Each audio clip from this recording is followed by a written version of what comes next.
ठीक है, तो आज हम नया मतलब पहला चैप्टर पढ़ने जा रहे हैं मैथमेटिक्स का, जो है सेट्स। ठीक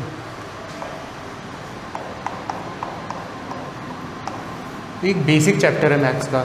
इसके डायरेक्ट क्वेश्चंस नहीं आएंगे, बट हर चैप्टर्स में इसका कुछ ना कुछ यूज़ आएगा।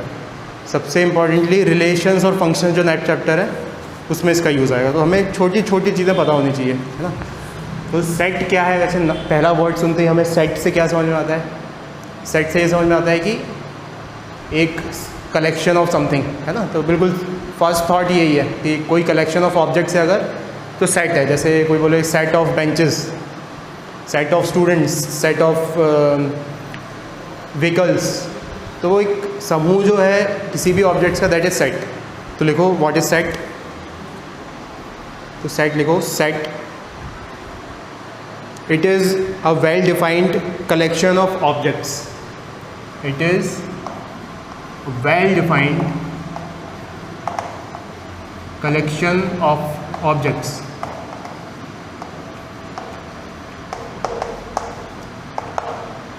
तो मैथमेटिक्स में हम ऑफ कोर्स ऑब्जेक्ट्स की स्टडी तो नहीं करेंगे, साइड में नंबर्स की स्टडी करेंगे।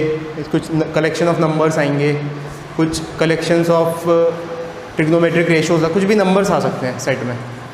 ठीक है, तो सेट को रिप्रेजेंट करने के लिए दो फॉर्म होते हैं। तो इसको हम समझते हैं कि दो फॉर्म क्या है। एक कहलाता है रोस्टर फॉर्म और एक कहलाता है सेट बिल्डर फॉर्म।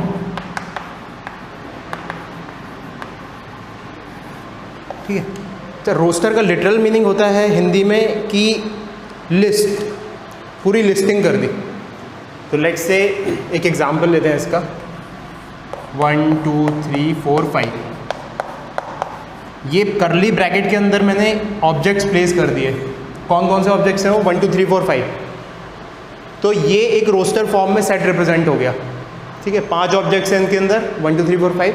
जरूरी नहीं कि एक ही सीक्वेंस में हो, वो तो ऐसे रैंडमली कुछ भी लिख दिए, कुछ भी हो सकता है वो। 27 358 22.5, जैसे ये 3 ऑब्जेक्ट्स का सेट है। तो अब पूरी इन्फॉर्मेशन हमें पूरी लिस्टिंग में ही मिल गई, सारी की सारी इन्फॉर्मेशन मिल गई। ठीक है, लेकिन कुछ सेट होते हैं जो हम ऐसे रोस्टर फॉर्म में नहीं लिख पाएंगे, लिस्टिंग नहीं कर पाएंगे उनकी, जैसे ऑल रियल नंबर्स। तो उनके लिए हमें सेट बिल्डर फॉर्म समझना पड़ेगा। तो लेट्स से एक सेट डिफाइन कर रहे हैं अपन, ऑल रियल नंबर्स। ठीक है, तो रियल नंबर तो नंबर लाइन पे आने वाला हर नंबर रियल नंबर है। कुछ भी हम इमेजिन कर लो, रैशनल हो चाहे इरैशनल हो, सब रियल नंबर्स हैं। तो अगर ऐसे लिखने जाएंगे तो फिर तो इनफाइनाइट नंबर्स आएंगे, ख़त्म ही नहीं होगा कभी। तो हम इसको इस तरीके से रिप्रेजेंट कर देते हैं कि लाइक एक नंबर से रिप्रेजेंट कर दिया, capital R। So this represent number. अच्छा, लेट्स से कुछ सेट डिफाइन कर दिया, x इज इक्वल्स टू कुछ इक्वेशन के फॉर्म में, x is greater than equals to 5 and x is odd. दो इन्फॉर्मेशन दे दी। ठीक है, x is greater than equals to 5 and x is odd. तो अब देखो, यहाँ पर हमें लिस्टिंग करके नहीं दी हुई है, बट एक सेट बिल्डर फॉर्म में एक इन्फॉर्मेशन दी हुई है जिससे हम लिस्टिंग कर सकते हैं। जैसे अगर इसको कन्वर्ट करना है रोस्टर फॉर्म में, तो कहाँ से शुरू होगी गिनती? 5 से, क्योंकि x is greater than equals to 5, तो 5 आएगा। फिर 6 आएगा क्या? 6 नहीं आएगा, क्योंकि उसके साथ दो इन्फॉर्मेशन दी हुई है, x must be greater than equals to 5 and x must be odd. तो 7 आएगा, फिर 8 आएगा, नहीं सॉरी 8 नहीं, 9 आएगा, 11 आएगा। और ऐसे चलते चलते ये इनफाइनाइट सेट है, इसको हम ख़त्म नहीं कर पाएंगे कभी। तो ऐसे डॉट डॉट डॉट करके लिख देंगे। So if this is set builder form,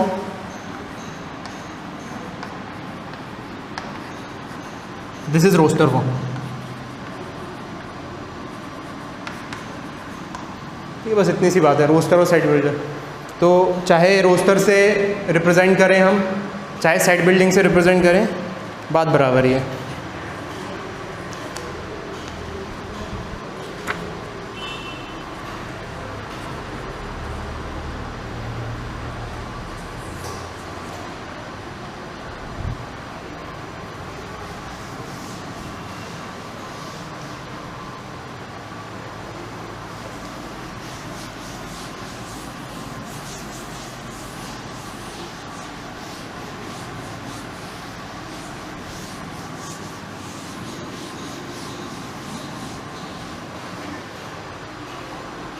अच्छा, एक टाइप ऑफ सेट होता है दैट इज एम्प्टी सेट।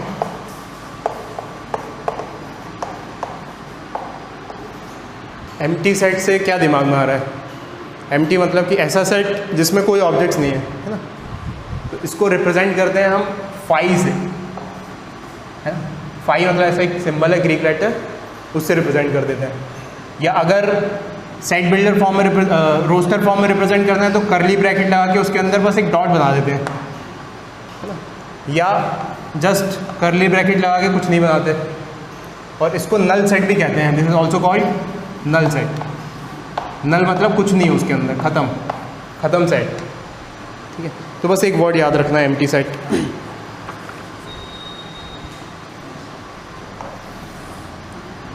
फिर एक वर्ड होता है finite set and infinite set.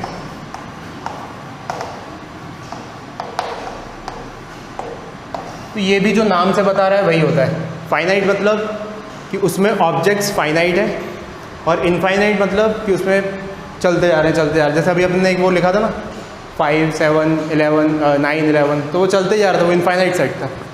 तो इसमें लिमिटेड ऑब्जेक्ट्स रहते हैं, उनको काउंट कर सकते हैं हम, और इसमें इनफाइनाइट ऑब्जेक्ट्स होते हैं, ठीक है। तो ये तो बेसिक वर्ड्स। अब आते हैं एक सबसेट पर। A word is called subset, ठीक है।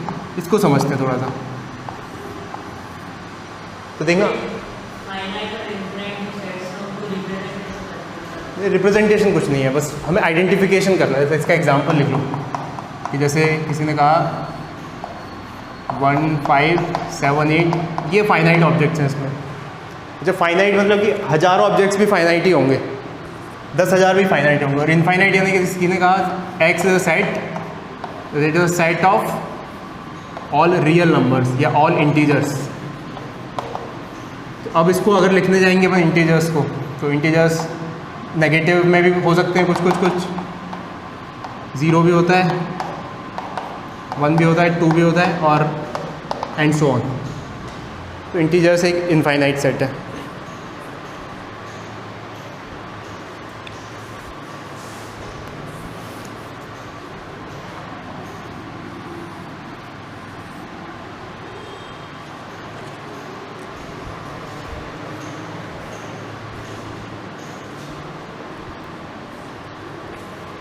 ठीक है।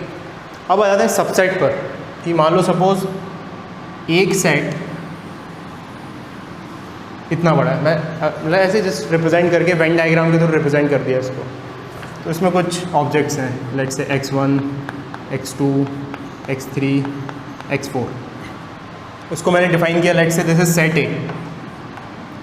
अच्छा, एक सेट अगर ऐसा डिफाइन कर दिया जिसमें यही 2 ऑब्जेक्ट्स हैं,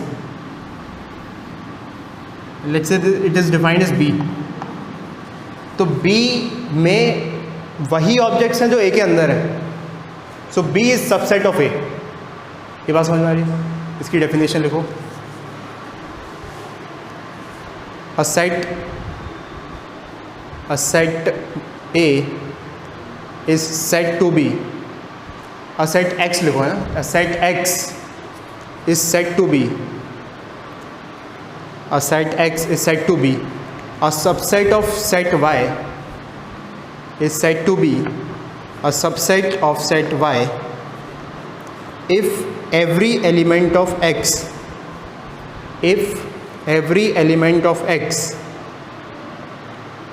is also an element of B is also an element of B.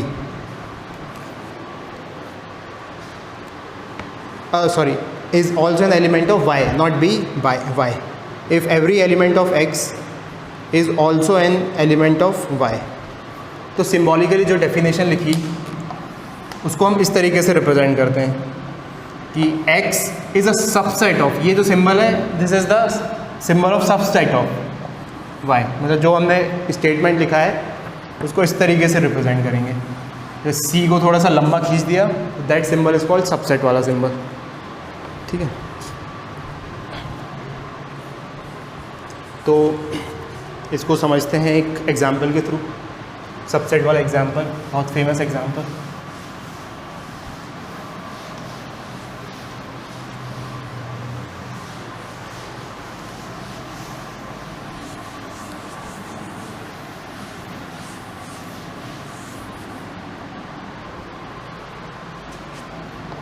तो ज़रा कुछ नंबर्स को रिवाइज करते हैं कि वो क्या होते थे। जैसे इंटीजर्स हमें पता है क्या होते हैं, -3, -4 एंड सो ऑन। नेगेटिव में भी कितने में भी जा सकते हैं, -5, -4, चलते 0, 1, 2, 3 एंड सो ऑन। ये इंटीजर्स होते हैं। This is a set of integers. इसको रिप्रेजेंट करते हैं हम नॉर्मली, वैसे तो किसी से भी कर सकते हैं, लेकिन z से रिप्रेजेंट कर देते हैं इंटीजर्स को, ठीक है। अच्छा, नेचुरल नंबर क्या होता है?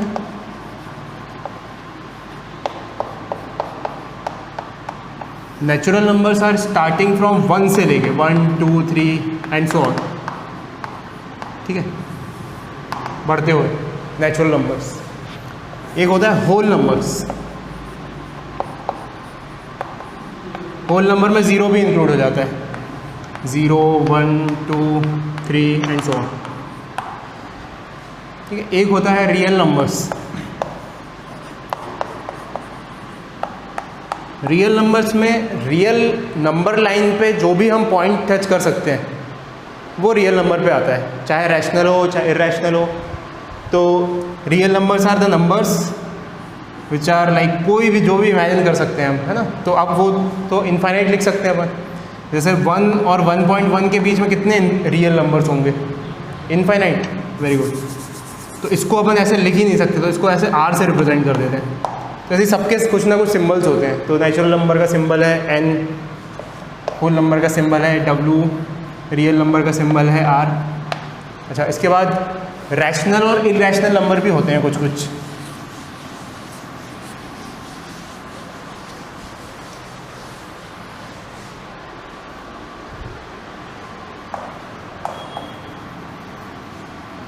रैशनल नंबर्स वो होते हैं जिसको हम p/q के फॉर्म में रिप्रेजेंट कर सकते हैं, है ना। p/q के फॉर्म में रिप्रेजेंट कर सकते हैं, and they are p and q are integers. p और q इंटीजर्स होने चाहिए। और इसके विपरीत इरेशनल नंबर वो होते हैं जिनको हम p/q के फॉर्म में रिप्रेजेंट नहीं कर सकते। जैसे कुछ कुछ एग्जाम्पल्स है फेमस इरेशनल नंबर्स के। पाई को p/q के फॉर्म में रिप्रेजेंट नहीं कर सकते। पाई 22/7 नहीं होता है ना। पाई की अप्रॉक्सीमेट वैल्यू 22/7 के बराबर होती है, लेकिन ये 22/7 नहीं होता है, ठीक है। जैसे अभी हमने नेपियर्स कांस्टेंट पढ़ा E, जिसकी लगभग वैल्यू 2.71 के बराबर होती है, लेकिन उसके आगे के डेसिमल पॉइंट्स नहीं पता हमें, तो ये भी एक इरेशनल नंबर है। तो कुछ कुछ इरेशनल नंबर्स जैसे √2, √3 एंड सो ऑन, ठीक है। तो रैशनल नंबर्स और इरेशनल नंबर्स मिलकर रियल नंबर कॉन्स्टिट्यूट कर देते हैं, ठीक है। तो अगर अब इस पूरी पिक्चर को अपन डायग्राम के थ्रू समझने की कोशिश करें तो सबसे बड़ा सेट कौन सा है? सबसे बड़ा सेट है रियल नंबर। रियल नंबर में ये सब इंक्लूड होते हैं, ठीक है। Let's say this is real number. Real number rational और इरेशनल के, मतलब ऐसा कोई नंबर नहीं होगा रियल में जो रैशनल हो और इरेशनल भी हो। तो मतलब ये एक्सक्लूसिव बाइफर्केशन है कि अगर ये रैशनल नंबर्स हैं, रैशनल को कैसे रिप्रेजेंट करें, ऐसे लिख देते हैं रैशनल, और ये इरेशनल। तो अब हमें सबसेट के फॉर्म में समझ में आ रहा है कि rational numbers are subset of real number, irrational number are subset of real number, ठीक। अच्छा, इंटीजर्स रैशनल होते हैं, कोई इसमें तो दो राय की बात ही नहीं है। ऑल इंटीजर्स आर रैशनल, क्योंकि वो p/q के फॉर्म, -5 को -5/1 लिख सकते हैं, -4 को माइनस, तो ये सब क्या है? ये सब रैशनल नंबर्स हैं। तो अगर एक सेट बनाना है हमें इसके अंदर इंटीजर वाला, तो यहाँ बना देंगे, ये इंटीजर का सेट बन गया, ठीक है। अच्छा, नेचुरल नंबर भी रैशनल नंबर्स हैं, तो इसका सेट बनाना है तो ये इसका सबसेट है। मतलब देखो, ये इसका सबसेट, लेकिन इसमें -5 भी आ रहा है, इसमें नेगेटिव नंबर्स नहीं आ रहे हैं, तो हम इसमें से कुछ उठा के अगर यहाँ रख लें तो ये सेट बन जाएगा। तो ये इसके और अंदर आएगा। मतलब इसको मैं थोड़ा बड़ा डायग्राम बनाता हूँ।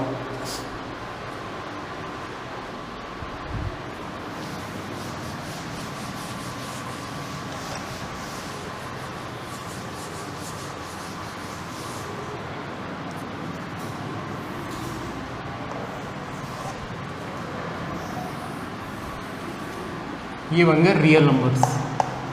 रियल नंबर्स में भी हमने रैशनल और इरेशनल को हटा दिया। ये रैशनल, अच्छा ये ऐसा नहीं कि आधे से ज़्यादा रैशनल होंगे, ये छोटा बना तो आधे से कम इरेशनल होंगे, वो तो जगह ज़्यादा मिल जाए क्योंकि सारे अब यहीं बनने हैं।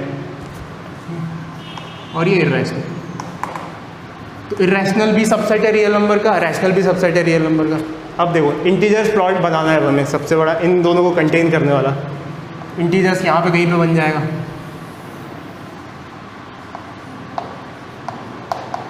ये इंटीजर्स का सेट बन गया। अब ये बनाना है नेचुरल नंबर, तो इंटीजर्स के अंदर आएगा, तो ये इंटीजर्स के अंदर आ गया नेचुरल नंबर्स। और ये सेट में तो बस ज़ीरो एडेड है होल नंबर में, है ना। होल नंबर के अंदर नेचुरल नंबर आएगा, तो होल नंबर यहाँ पे आएंगे, बस ज़ीरो, एक ही बस फ़र्क है बस होल नंबर और नेचुरल नंबर में। तो ये बन गया होल नंबर्स। और फिर रियल नंबर्स तो बना ही लिया हमने, तो इस तरीके से अपन रिप्रेजेंट कर सकते हैं। अच्छा एक और नया टाइप के नंबर्स पढ़ेंगे हम जो इन सबको कंटेन करता है, that is complex numbers. Complex numbers is like set of real plus imaginary. Real numbers भी आएंगे इसमें और इमेजिनरी नंबर्स भी आएंगे, ठीक है। It is represented by letter C, C से रिप्रेजेंट कर देते हैं। तो अगर कॉम्प्लेक्स नंबर बनाने हैं तो इन सब को कंटेन करेंगे।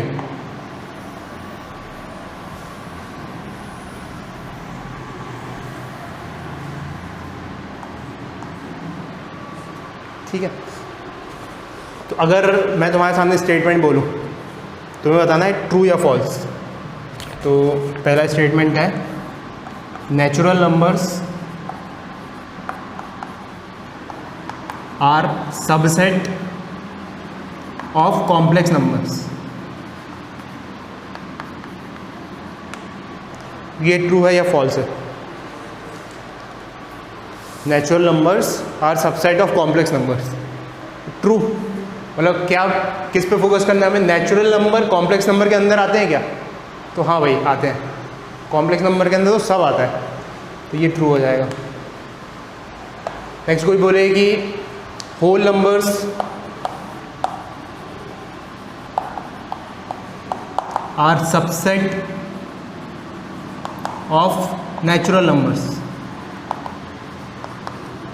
ये ट्रू होगा या false? Natural whole numbers are subset of natural numbers, false हो जाएगा ये, क्योंकि होल नंबर के अंदर नेचुरल आ रहा है। ऐसा कोई बोलता है कि नेचुरल है सबसेट ऑफ होल, तब ट्रू होता है, तो ये फॉल्स हो जाएगा। तो ये सबसेट का चक्कर तुम समझ गए। अच्छा ये इस तरीके से रिप्रेजेंट करना कहलाता है वेन डायग्राम। जैसे जो हमने बनाया है यहाँ पर, दिस कॉल्ड वेन डायग्राम। तो इसको नोट भी कर लो, शब्द कहीं पर हमारे सामने जब भी सिचुएशन आएगी हम वेन डायग्राम के थ्रू ही करेंगे।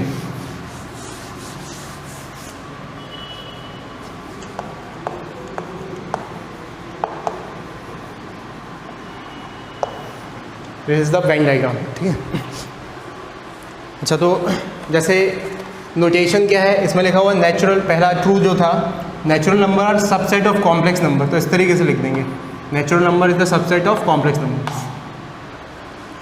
और होल नंबर, अच्छा ये तो फॉल्स हो गया, ट्रू होता है इसका क्या, natural number subset of whole number, natural number subset of whole number, ये लिख देते हैं। नोटेशन ये वाली यूज़ करेंगे अब, ठीक है।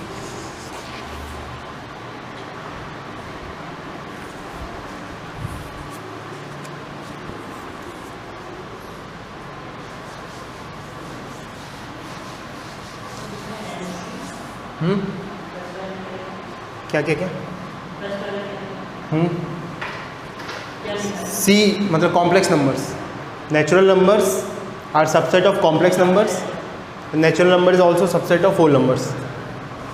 अच्छा इसको अगर लिखना चाहें अपन सभी एक साथ सबसेट के फॉर्म में, तो इस तरीके से लिख सकते हैं, natural numbers are subset of whole numbers, they are subset of integers, they are subset of rational numbers।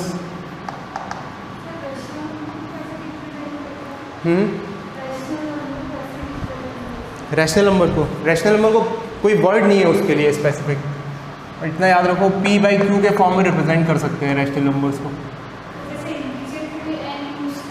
z integers के लिए z यूज़ किया। हाँ, रैशनल नंबर के लिए कुछ भी यूज़ कर सकते हैं, कुछ ज़रूरी नहीं। लेट लो p लिख दो यहाँ पे, p फॉर रैशनल नंबर्स।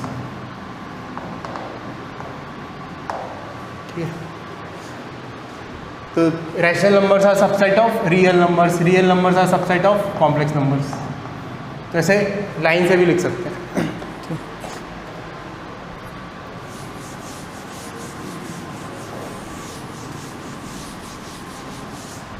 एक शब्द होता है जो अपने नाम में ही अपनी डेफिनेशन छुपाया हुआ है, इक्वल सेट्स।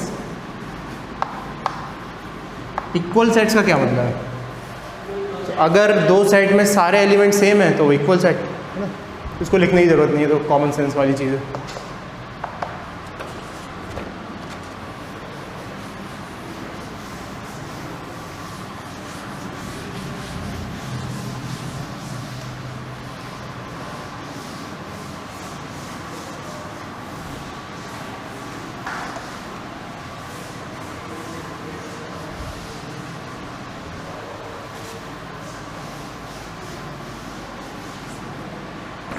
ठीक है, अब एक इंटरवल नोटेशन होता है, ये बहुत इंपॉर्टेंट है, इसको समझना।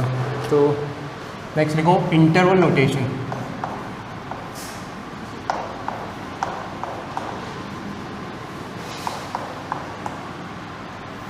तो जैसे मान लो सपोज किसी ने ऐसे लिखा हुआ है 2 से 5 is open and 2 is open and 5 is close. मतलब ये ब्रैकेट पे ध्यान दो, ये ब्रैकेट जो है ये स्मॉल ब्रैकेट है और ये लार्ज ब्रैकेट है, बॉक्स ब्रैकेट है।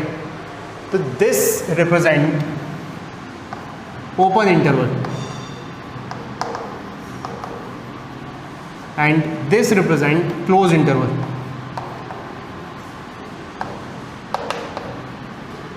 तो जैसे अगर यहाँ पे ऐसा लिखा हुआ है 2 से 5 where 2 is open and 5 is close, तो इसको कैसे रिप्रेजेंट करेंगे? मतलब ये वाली चीज़ बता रहा है कि हमें ऐसे नंबर्स पे फोकस करना है जो 2 से 5 के बीच में है।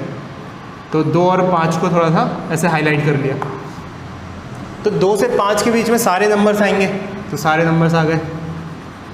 ओपन इंटरवल 2 पे है, यानी 2 नहीं आएगा, और 5 पे क्लोज इंटरवल है, 5 भी इंक्लूड होगा।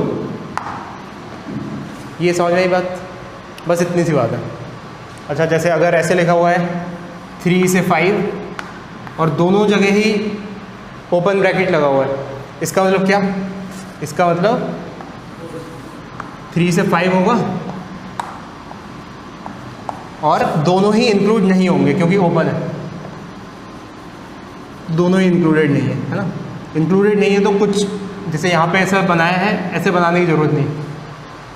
ठीक है, जैसे ऐसे लिखा हुआ है 3 से 7, तो इसका मतलब 3 इंक्लूड होगा, 7 नहीं होगा।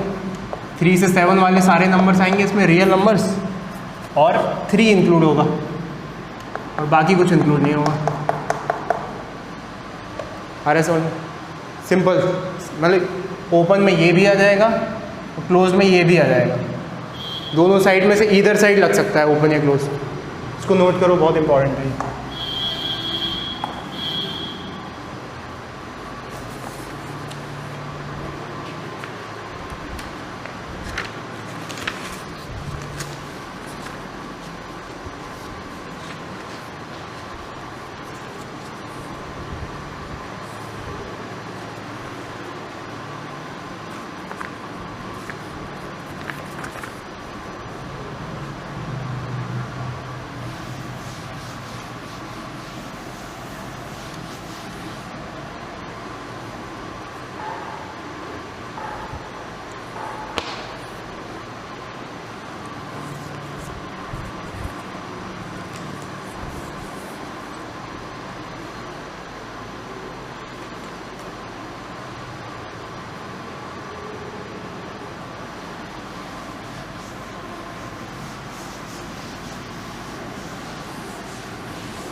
तो जैसे हमें कुछ दिया हुआ है x इज़ लेस देन 3, मतलब x is greater than 3 but less than equals to 21। इसको हम इंटरवल के फॉर्म में कैसे रिप्रेजेंट करेंगे कि x 3 से तो बड़ा होना चाहिए लेकिन 21 से छोटा होना चाहिए। 3 के बराबर नहीं हो सकता, 21 के बराबर हो सकता है। तो it is like x belongs to ये ई जैसा सिंबल इज बिलोंग्स टू कहाँ से कहाँ तक, 3 से लेके 21, where 3 is open and 21 is close. मतलब कि ये एक रेंज बता रहा है हमें और ये इन्फॉर्मेशन भी दे रहा है कि एंड पॉइंट्स को इंक्लूड करना है कि नहीं करना है। ठीक है, तो ये एक एग्जांपल नोट कर लो।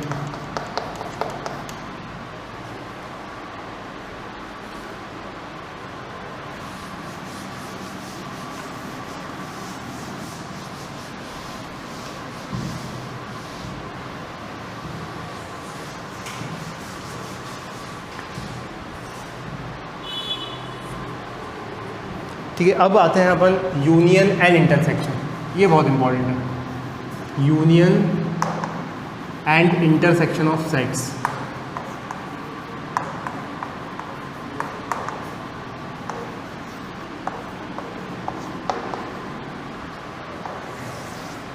अच्छा, जैसे ऐसा लिखा हुआ है, दो सेट है हमारे पास A और B। ठीक है, सबसे पहले समझते हैं। तो यूनियन मतलब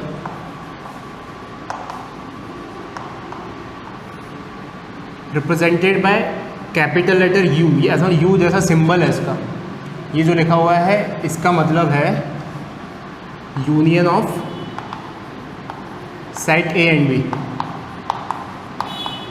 ठीक है, अच्छा यूनियन का क्या मतलब है कि यूनियन मान लो सेट A ये है, सेट B ये है, तो इसमें जो एलिमेंट्स A में है वो भी आएंगे, जो B में है वो भी आएंगे, और जो ओवरलैप है वो भी तो आ ही जाएंगे फिर। ठीक है, तो मतलब कि A यूनियन B, अगर इसको डैश करके बताया जाए, शेड करके, तो ये बन गया भाई A union B। This is A union B, this thing yellow thing is A union B। ठीक है, अच्छा कॉन्ट्रास्टिंगली इंटरसेक्शन क्या होता है? इंटरसेक्शन इसको रिप्रेजेंट करते हैं A उल्टा U B, उल्टा U यानी कि इंटरसेक्शन। तो इसको रीड कैसे करेंगे? इसको रीड करेंगे this is intersection of side A and B।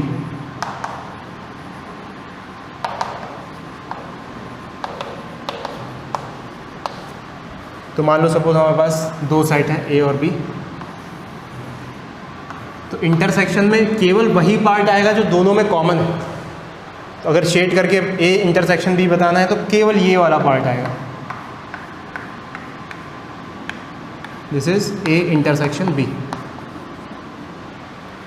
Union और इंटरसेक्शन में बात समझ में आई डिफरेंस?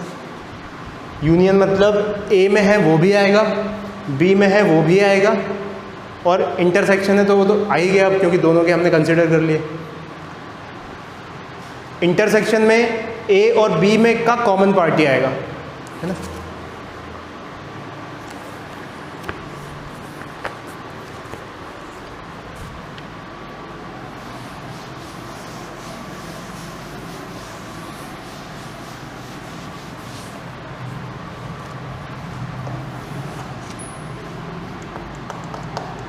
तो अपनी नोटबुक में तुम शेड करो, शेड सेट A ये दिया हुआ है, सेट B ये दिया हुआ है, A and B। So we have to shade A union B and we have to shade A intersection B। तो A यूनियन B में क्या डेफिनेशन है? A में है वो भी आएगा और B में है वो भी आएगा। तो A यूनियन B को अगर शेड करना है तो यहाँ पे एक बार ऐसे ही फिर से बना लेते हैं, तो ये भी आएगा और ये भी आएगा। इंटरसेक्शन का कुछ नहीं है इस पर्टिकुलर केस में, तो कोई दिक्कत नहीं है।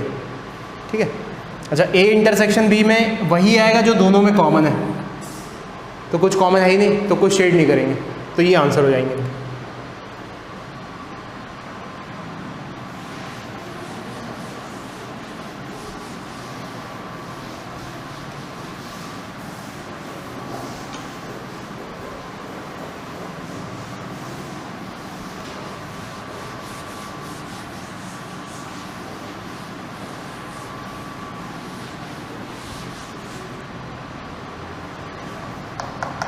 एक और shade A union B and A intersection B. A ये है और बी ये है। बी सबसेट है पूरी तरीके से ए का, तो आंसर क्या होगा? ए यूनियन बी में ये इसके अंदर है तो ए भी आएगा और बी भी आएगा, तो पूरा ही शेड हो जाएगा। अच्छा, ए इंटरसेक्शन बी में वही पार्ट आएगा जो दोनों में कॉमन है, तो केवल बी को ही शेड करेंगे क्योंकि बी अपने आप में भी आता है और ए में भी आ गया इस पर्टिकुलर केस में, तो ये हो जाएगा इसमें। ठीक है। अच्छा, हम जो भी सेट में क्वेश्चंस करेंगे हम वेन डायग्राम के थ्रू सोचेंगे, उसको वेन डायग्राम के थ्रू डायग्राम बनाएंगे और फिर उसको कैलकुलेट करेंगे। ठीक है, तो कुछ फॉर्मूलेज हमें याद रखने पड़ेंगे।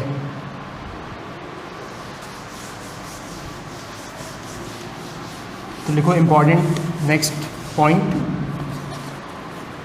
लिखो, formulae to solve practical problems on union and intersection of two sets. Formulae to solve practical problems on intersection and union of two sets।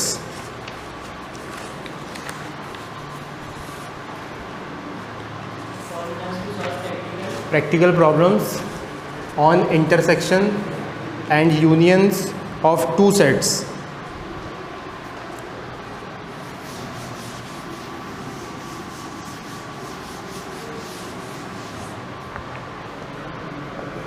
तो सबसे पहला number of elements in A union B. A union B में हमें number of elements बताने हैं, तो क्या करेंगे? तो देखना, इसको समझने की कोशिश करते हैं। ये ए है, ये बी है, एक रैंडम केस लिया जिसमें थोड़ा सा ओवरलैप भी आ रहा है। तो अगर नंबर ऑफ एलिमेंट्स हमें ए यूनियन बी में बताने हैं, मतलब ये वाले बताने हैं, ये वाले। तो देखो, अगर ऐसा कर लिया जाए number of elements in A plus number of elements in B,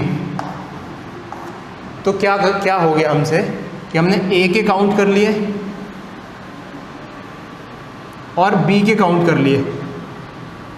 तो इसका मतलब ये इंटरसेक्शन वाला डबल काउंट हो गया है, तो यहाँ पे माइनस करना पड़ेगा, minus number of elements in A intersection B, है ना? तो ये याद रखना। This is first formula that we have to remember.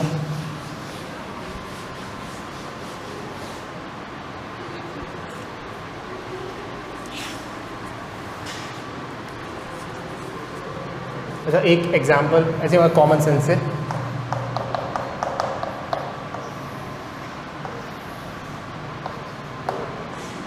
ए और बी है यहाँ पर, तो इस पर्टिकुलर केस में number of elements in A union B will be equals to number of elements in A plus number of elements in B minus number of elements in A intersection B करना चाहिए।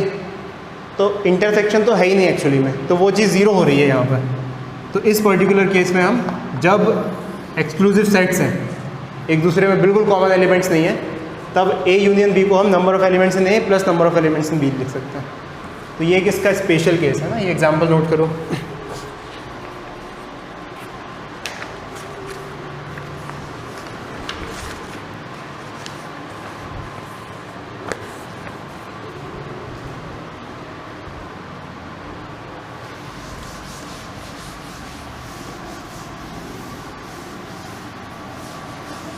Second formula ये pattern में है, ठीक है ना? Number of elements in A union B union C, 3 आ गए अगर, तब क्या करना है? तो यहाँ पे कुछ नहीं, number of elements in A individual add करो, number of elements in B plus number of elements in C. अब कुछ डबल काउंट हो चुका होगा, तो क्या क्या हटाना है? Number of elements in A intersection B minus number of elements in B intersection C minus number of elements in A intersection सी।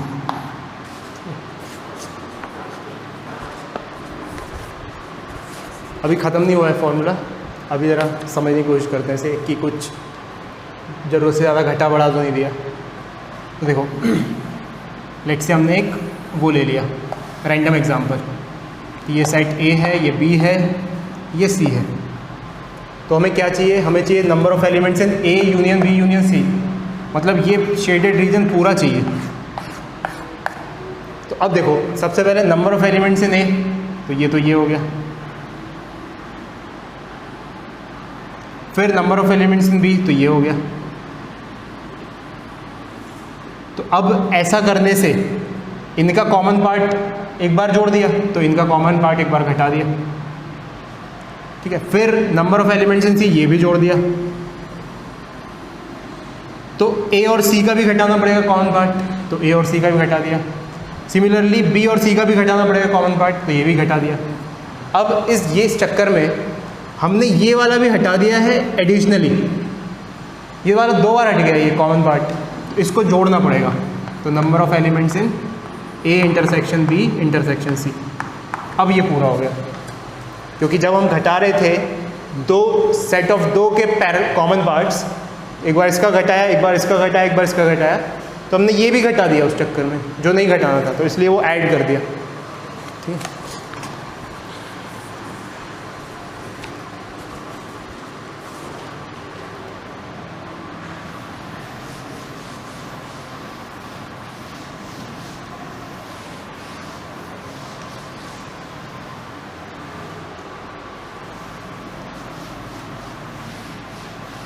तो बस एक बार लिख लेते हैं क्विकली रिवाइज के लिए कि अगर हमारे पास number of elements in A union B निकालना है, तो that is number of elements in A plus number of elements in B minus number of elements in A intersection B, और 3 आ जाए तो number of elements in A union B union C, तो number of elements in A plus number of elements in B plus number of elements in C minus number of elements in A intersection B minus number of elements in A intersection C minus number of elements in B intersection C plus number of elements in A intersection B intersection C. यहाँ पर plus है, इस बात का ध्यान रखना।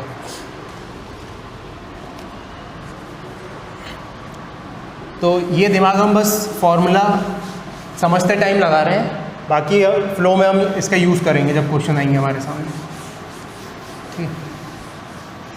तो अब कुछ क्वेश्चन सॉल्व कर लेते हैं। तो लिखो पहला question, write the following sets in the roster form, write the following sets in the roster form.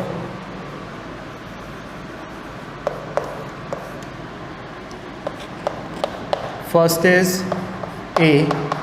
A is defined as an element X where X is a positive integer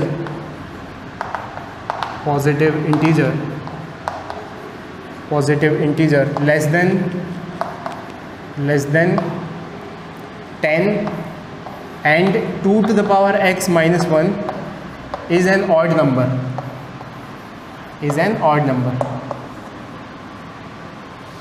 set builder form में कुछ दिया हुआ है, हमें roster form में लिखना है उसे।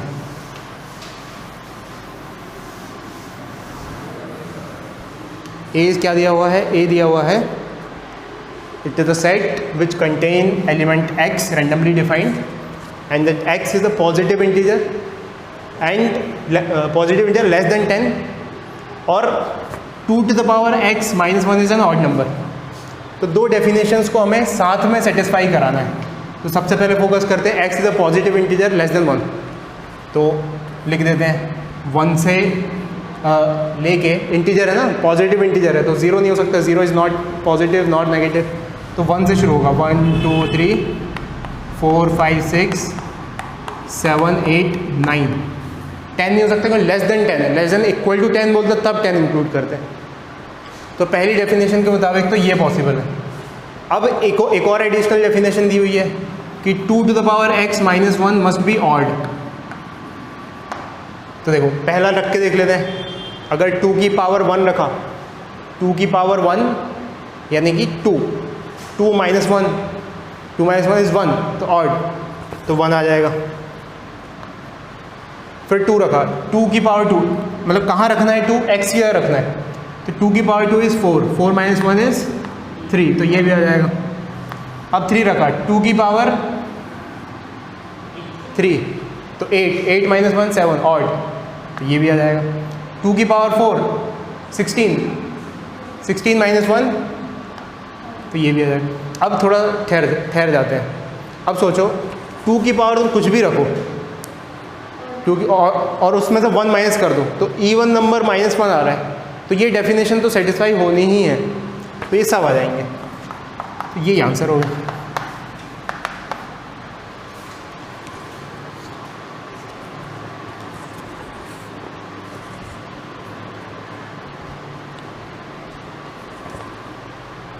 सेकेंड लिखो इसका, set is defined C by random number x and x is defined x square plus 7x minus 8 is equals to 0 where x is a real number। अब इसका रोस्टर लिखना है, सेट बिल्डर दिया हुआ है, अब इसका रोस्टर लिखना है। तो x क्या है यहाँ पर, एक इस तरीके से डिफाइंड है कि वो इस क्वाड्रेटिक इक्वेशन को सेटिस्फाई कर रहा है ना। ये एक रैंडम क्वाड्रेटिक इक्वेशन है, उसको सेटिस्फाई कर रहा है। इसका मतलब इसको सॉल्व करेंगे तो जो वैल्यू आएगी उसमें से रियल नंबर वाली वैल्यूज़ ही रखनी है, ठीक है। तो सॉल्व करना शुरू कर देते हैं। हो गया splitting the middle term, x square plus 8x minus x minus 8 equal to 0। तो x plus 8 and x minus 1, सही है क्या? सही है, इक्वल टू 0। तो यहाँ से x की दो वैल्यूज़ आ गई, -8 और 1, जो दोनों ही रियल है। तो क्या हो जाएगा answer? Set C is set of -8 and 1, बस ये आंसर होगा।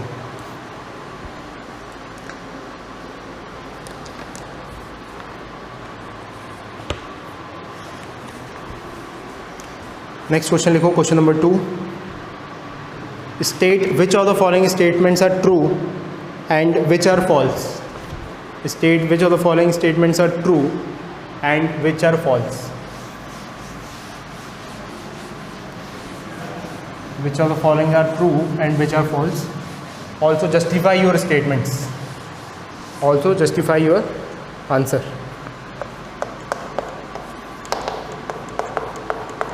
तो क्वेश्चन ट्रू का पहला part, 37 does not belong to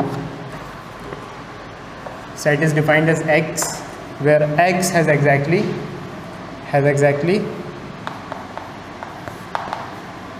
two positive factors।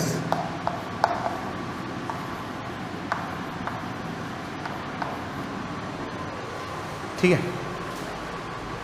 37 does not belong to x where x has exactly two positive factors।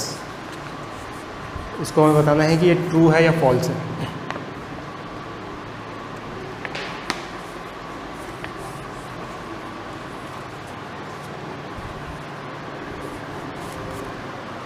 तो यहाँ पे देखना क्या लिखा हुआ है, पहले इसको भूल जाओ।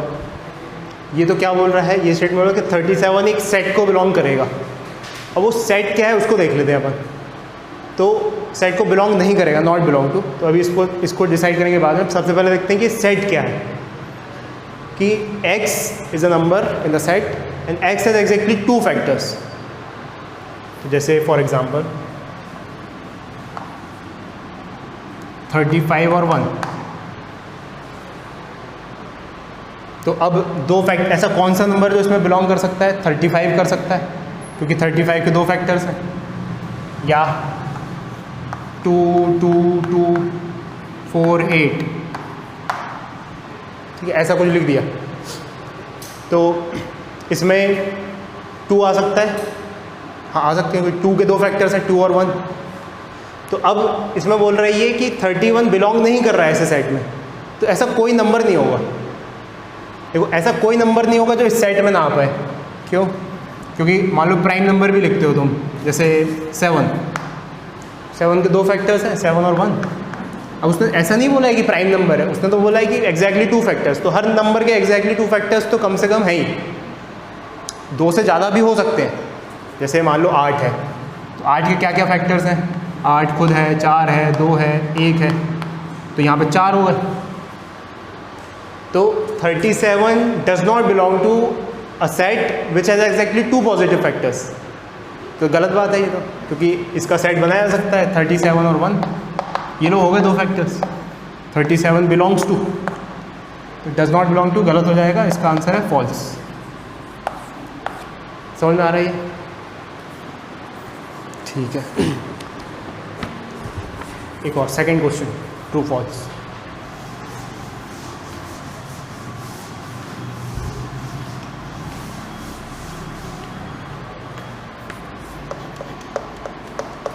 Second question, 28 belongs to a set defined by a random variable y, where the sum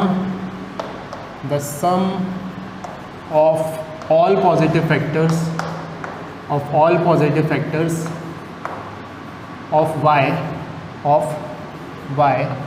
is 2y,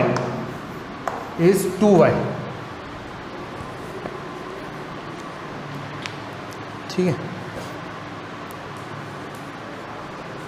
तो 28 एक ऐसे सेट में बिलोंग कर रहा है जिसकी डेफिनेशन कुछ ऐसी दी हुई है। क्या डेफिनेशन दी हुई है? The sum of all positive factors of y is 2y। तो सारे पॉजिटिव फैक्टर्स ऑफ y का सम 2y होना चाहिए। तो कोई रैंडम गैस लगा के देखो यहाँ पर कि लेट्स से कुछ वो आ रहा है, 28 आना चाहिए जिसमें। तो 28 अगर आ रहा है ना, तो इसके सारे फैक्टर्स लिख दो। 28 के फैक्टर्स 7, 7, 8 या 24, फिर 2 भी हो सकता है, फिर 4 भी हो सकता है, और 1 तो है ही, और 14 और 28, हाँ और कुछ नहीं हो सकता। तो अब देखो इनका सम कितना आ रहा है, सम कर रहे हैं इन सब का। तो 28 + 7 35, 37, 31, 41, 44, 44 और 14 58, 58 एक मिनट, 15 ये क्या बोला, 27, 35, 36, 37, 38, 39, 40, 41, 42, 42 और 14, 2 6 56। तो इसका डबल हो रहा है, ये डबल यानी कि 2 × 28 है ना। तो ये इसके अलावा क्या सेट बन गया? अगर जैसे मान लो कोई ऐसा सेट बना लिया, मतलब एक भी बन गया, तो आंसर है ये इसका, इट बिलोंग्स टू 28। मान लो कि सम इसका 56 नहीं आता, तो फिर इट डज नॉट बिलोंग। अच्छा, कोई ऐसे भी सोच सकता है कि अगर व्हाट इफ कि हम 28 से ना शुरू करते हुए 58 से शुरू कर देते, सॉरी 56 से, 56 से शुरू कर दिया, 56, 28, 7, 2, 4, 1, 14, ये इसके फैक्टर्स हो जाएंगे। तो इसका सम क्या हो रहा है? इसका सम इसका डबल होगा, है ना। 28 यहाँ से लेके ये सम तो वही 56, और 56 + 56 112।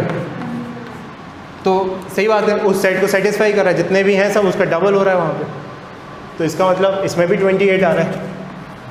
28 से नीचे वाला सोच ही नहीं सकते, क्योंकि अगर 28 से नीचे वाला सोचेंगे, लेट्स से 14, 7, 2 नहीं, हाँ 2, 1, तो इसका सम करेंगे तो ये 28 आ जाएगा। लेकिन अब इसमें 28 नहीं आ रहा है, ठीक है। तो 28 तो होना ही चाहिए कम से कम। ये डेफिनेशन यहाँ पे सेटिस्फाई हो रही है, लेकिन दिस इज़ नॉट आंसर, मतलब ये आंसर में कंसिडर नहीं कर सकते हम। तो हमें 28 से ज़्यादा ही वाले सोचने पड़ते हैं। ऐसे सेट हैं, हाँ इट बिलोंग्स टू ट्रू,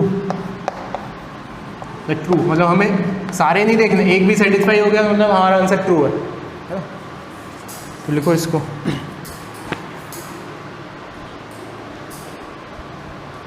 तीसरा ट्रू फॉल्स, 7 और 747 belongs to a set defined on a random variable t, where t is multiple of 37। ऐसा कोई सेट जिसमें मल्टीपल्स ऑफ 37 आ जाए, उसमें 7 और 3 747 होगा क्या? ठीक है,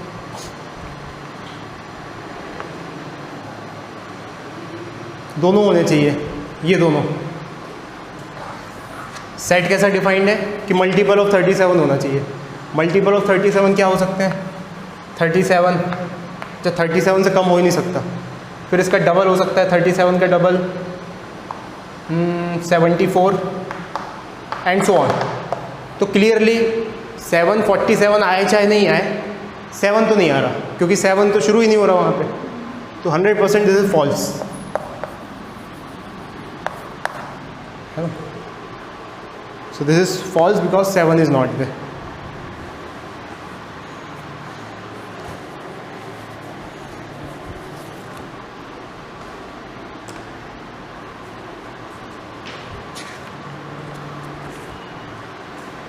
ठीक है, यहीं तक करते हैं आज, इसको कल कंटिन्यू करेंगे, मतलब नेक्स्ट क्लास में।